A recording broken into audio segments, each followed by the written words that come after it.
I rise today to support and encourage the brave men and women of Cuba. Last week, we saw unprecedented images and videos from across Cuba. Tens of thousands of Cubans took to the street.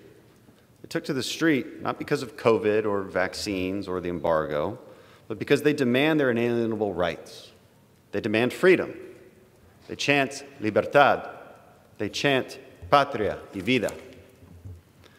And they converged on the Communist Party headquarters responsible for 60 years of misery, abuse, and torture of the Cuban people. Cubans have rejected the failed ideology forced upon 3 generations, the failed ideology of Marxism that has brought suffering to hundreds of millions around the world, the failed ideology that deserves to be sent to the ash heap of history once and for all. As communists often do, they concocted a conspiracy theory to explain the people's protests. Communist dictator Miguel Díaz-Canel even claimed it was a U.S. plot. This is what Marxists do, of course. They lie. They will lie, and they will commit violence against their own people, and they will try to suffocate the calls for freedom. But this movement will not be silenced. It can't. It mustn't. For too long, this once flourishing island has suffered under communist rule, and now the calls for freedom must be heeded.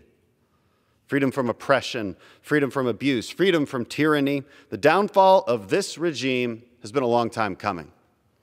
No more is it patria o muerte, country or death, but as the people across Cuba know, it is patria y vida, country and life.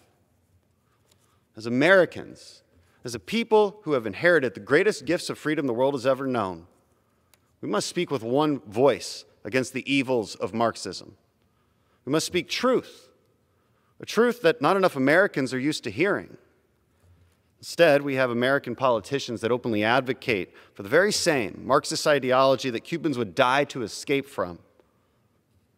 This ignorant and foolish flirtation with Marxism must end, and we must make it clear that we will always support the freedom-loving people around the world.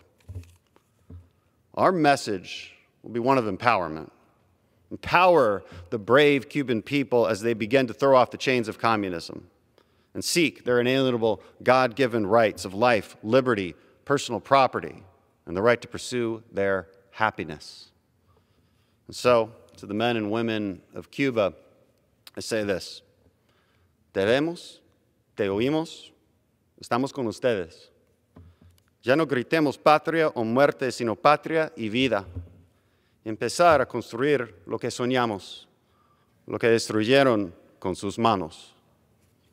And to the communist regime in Cuba, I say this: your lies are exposed, your foundations are shaken to the core, and your days are numbered.